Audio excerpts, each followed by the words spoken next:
내가 지금 그림은 이렇게 얘기하잖아요. 네. 보통 이제 지금은 해화라는 말을 많이 쓰고 그림이라는 말을 많이 안 써요. 그러네. 예.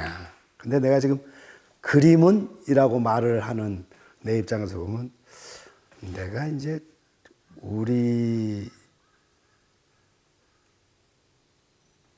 나라에서 또는 우리 민족에서 그림이라고 하는 그 고유한 그 말이 내포한 그림이라는 말이 내포한 어떤 그거를 좀 고민하는 마지막 세대 같아요. 내가 그 그림이 갖는 고유한 어떤 뭐가 무궁하게 뭐가 있는데 우리가 그 문제를 좀 쉽게 생각한 거 아니냐라고 하는 반성을 그동안 내가 좀 한 게 있었거든요. 그게 뭐냐면 그래서 제 생각 같아 이제 하는 얘기가 그림이란 과연 어떤 것이냐. 그 우리가 이제 그림이라는 건 한자어도 아니에요. 글자 그대로 우리말이란 말이에요. 그림. 그림. 네, 네, 그림. 근데 글도 마찬가지예요. 문이 아니잖아요, 문. 그렇죠. 글이죠. 언도 아니고 글이죠. 글과 그림. 이 글과 그림이란 말이 독특한 거란 말이에요. 그게 이제 어원이 그리워하다예요. 글도 그렇죠. 그리워하고. 글도 그리움에서 파생된 말이고, 그림도 그리워하다 또는 그리움에서 파생된 말이에요. 그러니까 글과 그림은 같은 거네요. 어원 자체가 그리움, 그리워하다로 같아요. 근데 이 문제가 아주 중요한 거예요. 제가 이제 생각하기에, 이 문제는 굉장히 중요하다. 사실은 이게 쉽게 그냥 지나치는 얘기일 수 있는데, 그렇다면 이제 글은 뭐 내 분야가 아니니까 놔두고 그림이라는 건 그럼 뭐냐? 그리움의 응집체예요. 그림의 응집체. 예. 그리움의 생명성을 담보한 응집체란 말이에요. 네? 그러니까 여기서 그리움이란 말이 굉장히 중요해지는 거예요. 그게 뭐냐면 미술적 언어만으로 할 수가 없는 언어란 말이에요. 그림이. 예, 미술로서만 국한시킬 수가 없는 거란 말이에요. 그러니까 그림이란 말 자체는 뭐냐면 전 사회적 또는 전 인간의 삶, 공동체적 삶, 또 개인의 삶이지만 전체적 삶, 이렇게 같이 맞물리지 않으면 그리움이란 말은 해당이 안 되니까. 그러니까 그림이란 말은 그렇다면 어떻게 되냐면 그런 개인뿐만 아니라 전체 의식, 전체 인류 의식, 인간 의식이 같이 함유될 수밖에 없는 그런 묘한, 그러네요. 그게 우리 조상들이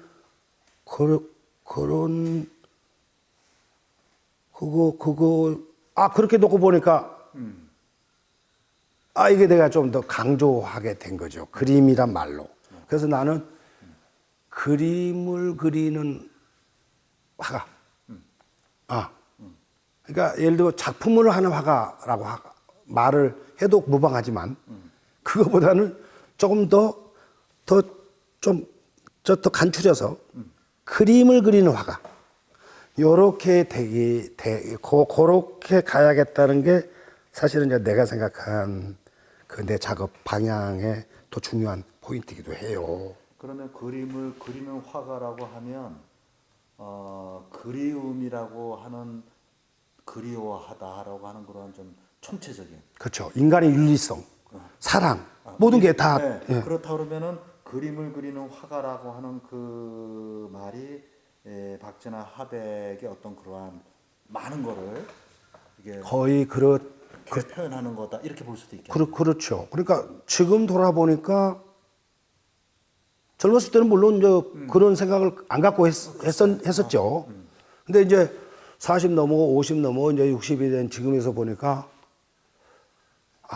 내가 그 문제를 갖고 씨름을 했었구나.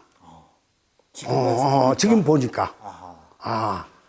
내 작품이 인간의 가장 원초적인 어떤 면에서 보면은 좀 말하기 쉬운 말이기도 하지만 그 인격적인 측면에서도 인간의 뭐 이런 어떤 거를 이렇게 담보하려고 했던 내가 그런 노력이었었구나. 그동안 그려왔던 그런 생각이 좀 들었어요. 그래서 사실은 이 문제가 이게 이제 간단치는 않는 문제잖아요. 이게 사실은 굉장히 이게 다른 나라 사람한테는 이게 참 이게 설명하기가 어려운 문제예요. 왜 어려운 문제냐면 그리움. 그러니까 예를 들면 그림이 그리움에서 파생된 언어의 결정 뭐 그 어떤 그 글도 그렇다. 그리고 문학과 미술은 그런 면에서 자연스럽게 같은 맥락에 있다. 이런 얘기를 일본 사람들한테 얘기하면 말이 되겠어요? 그 어원 자체가 그 사람들은 그게 안 오니까. 예를 들면 미국 사람들한테 그런 얘기를 해요. 불란스 사람들한테 그런 말을 해도 안 되는 건데. 그런데 그럼 이걸 어떻게 해야 되느냐라고 하는데 최근에 제가 이제 결정적으로 생각한 거는 뭐냐면 이거에 이거에 대해서 알리바이를 지나치게 의식할 필요는 없다. 이거에 국한하면 되는구나. 그렇게 내가 마음먹고 그렇게 가면 되는구나. 요런 생각이 지금 불과 지금 최근의 생각인데 그게 많이 진행된 생각은 아니에요. 어떤 그런 겁니다. 그래서 사실 나는 이제 그림을 그리는 화가고 그런 면에서 그림이라고 하는 게 어떤 건가라고 하는 문제를 고민하고 그 총체성에 깊이 사유하는 그런 화가일 수밖에 없고 또 여야 한다. 이제 이런 게 지금 현재 나한테 와 있는 거예요. 근데 이 문제에서 좀 조심스러운 거는 뭐냐면 이게 자칫 말꼬리 잡는 형식의 그런 것으로 이해하기 쉬울 것 같아서 좀 조심스럽다고 말하는데 그거는 뭐냐면 그만큼 지금 미술이 인간의 고유한 어떤 그 심적인 어떤 그 내면에 스며 있는 그 윤리성이라든지 인간의 같은 것을 방치하고 있다는 셈이에요. 상대적으로. 네. 그것도 관심을 갖고 있지 않아요? 점차 그런 데서 손을 떼고 있는 입장이 오히려 지금 미술이 내가 보기에는 좀 그런 것이 아닌가. 그래서 역으로 그걸 회복하기 위해서 그걸 성찰하기 위해서는 반대로 그 그림이라는 말에 조금 천착할 필요가 있지 않나. 이제 이런 좀 이해가 되시나요? 이해가 되십니까? 이해하기 굉장히 좀 어려운 그런 단어를 사용하셨지만 어쨌든 박재나 화백이 이제 말씀하시는 거에 대해서 충분히 공감을 할 수 있습니다. 박재나 화백을 인터뷰를 모두 마쳤습니다. 앞으로 저 보름도 작업실에서 박재나 화백이 본인이 생각하는 그런 작품 활동에 전념해서 또 2, 3년 뒤에 또 새로운 전시에서 얼굴을 다시 만나게 되길 기대하겠습니다. 고맙습니다.